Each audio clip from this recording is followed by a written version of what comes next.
Good afternoon. Welcome back to the Pete Maravich Assembly Center here on the campus of LSU, the host site for the first two rounds of the Baton Rouge Regional for the NCAA Women's Tournament. We'll spend the next 15 minutes here with two of the players from the LSU Tigers who will be facing Hawaii in the second game on Friday, approximately about a 4:30, 4:45 tip Central Time. To my immediate left is senior Alexis Morris, who was recently just named first team All-SEC. Congratulations, Alexis. And to the far left is sophomore Angel Reese, also first team All-SEC, and 48 hours ago named first team All-American. Congratulations to you, Angel.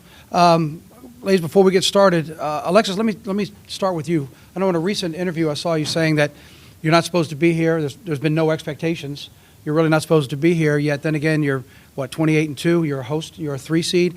Has that been the mentality that you all have used to carry you to the part where you are today going into this tournament? Yes, it has been our mentality. We've been using it to keep us motivated. Our team theme this year is to piece it together. We're a young team. We're with a lot of new pieces. And sometimes that's really hard to gel, but we've been doing really well this year. And Coach Mulkey liked to say we're the underdog. So it feels good to be the underdog because it keeps us motivated, like I said. Angel, I know you've gotten a lot of attention, obviously, nationally because of your statistics and the streak that you've had with double-doubles. But in a recent magazine article, you said one thing you enjoyed about coming to Baton Rouge. Quote, you said, "Allowed me to come out here to figure out who I am and I can be myself." Were you referring to figuring out who you are on the court, off the court, or has it been a bit of both? Honestly, just being able to embrace who I am. My coach Coach Mulkey, and even all the coaching staffs, they love who I am, and they don't let me just not be who I am and shy away from that. They knew what they were getting when I came here, and I just appreciate that. They keep it real here. I really love that. So, I mean, on and off the court, I've been able to embrace myself, and I think that's kind of how I've been able to get known or go viral for things, because I've been able to be authentic. And I know in your story you said LSU wasn't even on the list at first. You got a phone call from a current teammate, didn't you, that said, "Hey, do you want to think about Baton Rouge?" Next thing you know, you landed here. Yeah, so me and Kateri have gone way back. And we have known each other since we were like 13, 14 years old, and she told me to consider it. I had other visits already scheduled, and then when I came down here on the visit, it was just everything I imagined. I loved everything about LSU, the program, the community, the fan base, and just everything that Coach Mulkey could do within 1 year, and being able to see that I can come here and develop into the player I want to be.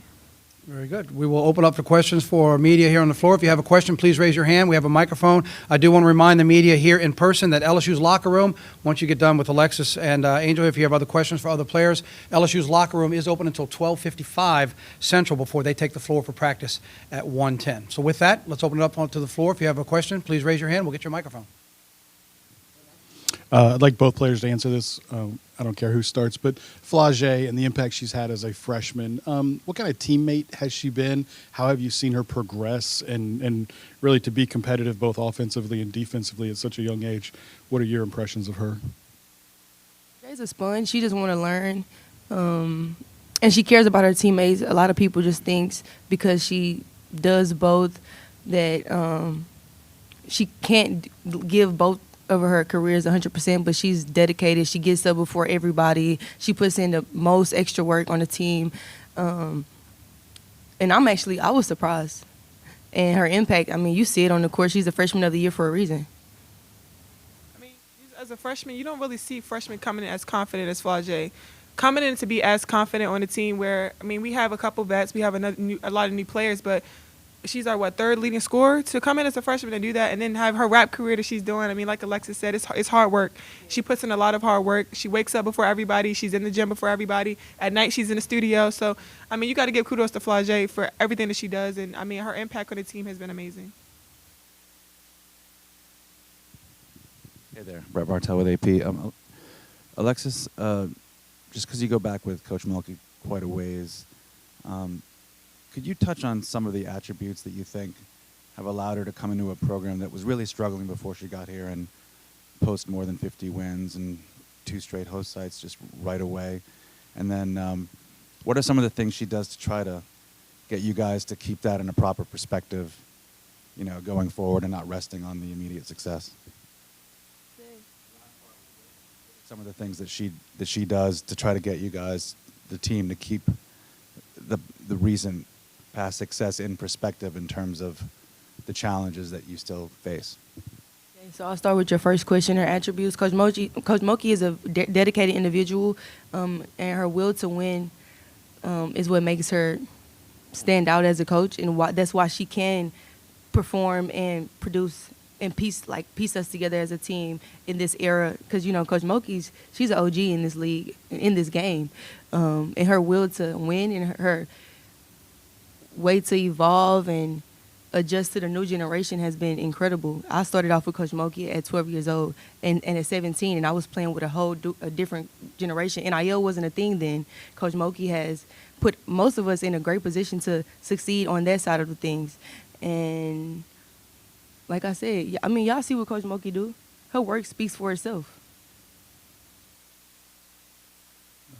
Scott Ravelay from the Baton Rouge Advocate. Also for Alexis, at the end of last season, you're thinking about you're coming back for this year, but you knew all the players you were losing. Were you wondering how good y'all could be, how you could get back to this kind of point?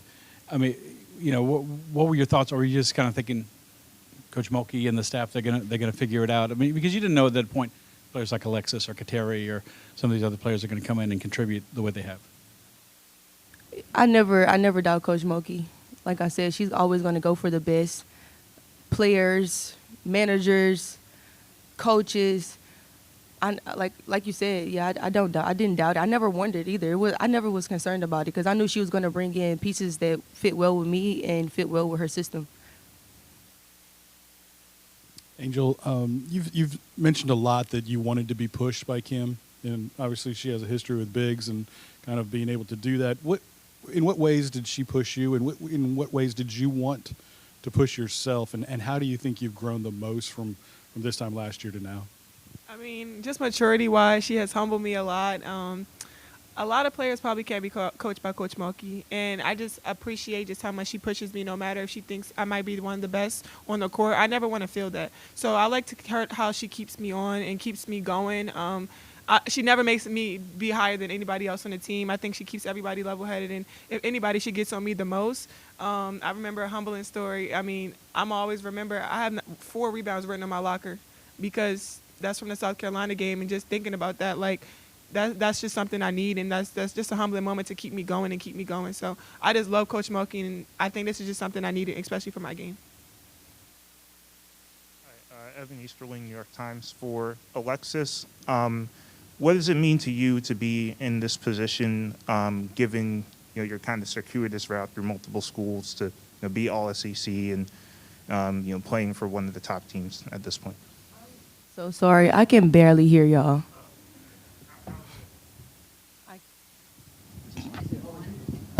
Okay. Oh, wow. Okay. Just what does it mean to you to be in this position, having gone through multiple schools and, to be all SEC and, being starting point guard on one of the top teams? It's everything I asked for. I remember when I was at Rutgers, and I had left Rutgers, and I had went to spend some time with a friend in Reno, Nevada. And I remember I was at a park. Every morning I would get up early to go work out on my game because I didn't know if I was going to even continue playing college basketball. And I remember just asking God, if you ever gave me another opportunity to be in the same position, a similar position that I was in my freshman year, that I would never self-sabotage. And you're just seeing a product of pain, a product of relentlessness, a product of tenacity. Yeah, I just never gave up on myself. And I advise anybody who's going through anything, it doesn't even have to be basketball-wise. It just could be life, school. Just keep persevering. Mike Scarborough with TigerBait.com. A question for Alexis. Coach Mulkey says she's known you since the 7th grade. Obviously, you worked with her at Baylor. What have you noticed over the years? Has she mellowed? What has she changed? Is there anything that she does different here that she did at Baylor? Have you noticed her progression? Any differences in her over the years? Coach Mulkey is way more lenient than she was when I was a freshman. I think that's due to her being able to evolve with this new generation. They're just different, not in a bad way, it's just different. People change, things change. They can say, they like to say about us, they like to call us soft. Coach Mulkey, older generation, my mom, they say things about us. So, she just evolves, and she knows how to get the best out of each individual. One thing I haven't seen that changed about her is her will to win. how she pushes us and gets the best out of us. Like Angel said earlier, like she keeps us all humble, never let us get the big head. But yeah, she was definitely like way more feisty when I was a freshman. And another thing that never changed about her is she's never going to lower her expectations for nobody. She doesn't really care how good you are. She has an expectation that she requires us to meet, and I think that's why we're all able to elevate and, you know, do things that we sometimes don't even think that we can do. Alexis, a year ago, it was a different story for you. Ostensibly, you were kind of watching from the sidelines and not yourself. Would you talk a little bit about how it felt then and how it feels now to play in the NCAA tournament at full speed? I actually thought about this morning. I was like, it hit me this morning that I was like injured last year because I was like, I guess like, I mean, I'm excited. The last time I played in the NCAA tournament was at A&M. I really didn't get much playing time to perform. So really the last time I played was my freshman year. I think that's like kind of crazy, right? So it's kind of like deja vu in a way. I'm just happy to be here. I just want to survive in advance and get to a Final Four. Michael Cobble from WBRZ. I forgot to introduce myself. If both of y'all could answer this. LaDeja, Jazz, you know, just the supporting cast, you know, they're all your teammates. But for y'all to have success at this point of the year, they're going to have some success to help y'all get there, I guess. Just how important are they? Maybe, Angel, you could speak to LaDeja's ability to help down low. And Alexis, if you could just talk about, you know, Kateri and Last Tier and the other girls that are really going to have to help you get there. LaDeja, I don't think I'll be able to do what I do without LaDeja. She's an old head. That's what we call her. But she has a lot of experience. Just seeing her game and sometimes I just watch her, like her footwork, her hands, everything that she does around the basket. She may not score 20 points, 20 rebounds, but she's going to get her little quiet 10. She's going to get her 8 rebounds. But without her, we can't do anything without her. And I think everybody on the team just has a role. And nobody really goes outside of their role. They know everything that Coach expects us to do, and I think we emphasize that a lot in practice. So I think, like you said, it's going to be really important for everybody to play their role. Me and Alexis can't do it by ourselves. We need all the supporting cast. We need our coaches. We need managers. We need everybody from top to bottom, so we can't do this alone. I pretty much think Angels covered it. But as far as like a guard standpoint on things, I like to say guard set the tone in a tournament. It usually comes down to a guard game. And it's not to discredit our post players, but you've seen it over the years. The ball will most of the time be in a guard hands. I trust in my teammates. I trust in Jazz, Flau'jae, Kateri, Poa. We're going to need all our pieces, period. Nobody can come half-stepping because you're only as strong as your weakest link. So, yeah. For Angel, so it's a two-part question, but one is just who wrote 4 in your locker? Did you do it? Okay. One practice when she kept emphasizing on it. I remember right after we lost. That was right before we played Ole Miss, I think, the next game, and I wrote that down on there just to remind myself. One on Hawaii. Obviously, if you look at the records and how the seasons went, you guys would be considered an enormous favorite. However, when you look at what they had to do to get here, both in their tournament and specifically in the second half of their last game, is there something instructive that you need to keep in mind about them from watching that? I mean, they're a really good team. I think that you can't sleep on them. You can't sleep on anybody going into the tournament. I mean, they took an 8-hour flight to get here. So I know that they might be jet lagged or anything, but I'm not taking them for granted. They can shoot the three. They can shoot the three really well in their tournament. I saw that. I mean, I saw that they don't give up. They're not going to give up. So we could be up 20. And, I mean, you saw in the Tennessee game that we were up 17 at one point, and we laid down. So just making sure we put the foot on the pedal from the first quarter to the fourth quarter and take care of business. Very much. LSU's locker room is open for another 15 minutes. We'll say goodbye for now, but we'll be back here in about 5 minutes with LSU head coach Kim Mulkey. Again, LSU will start practice at 10 after 1, and they will play the second game on Friday against Hawaii. Until then, thank you all very much for joining us.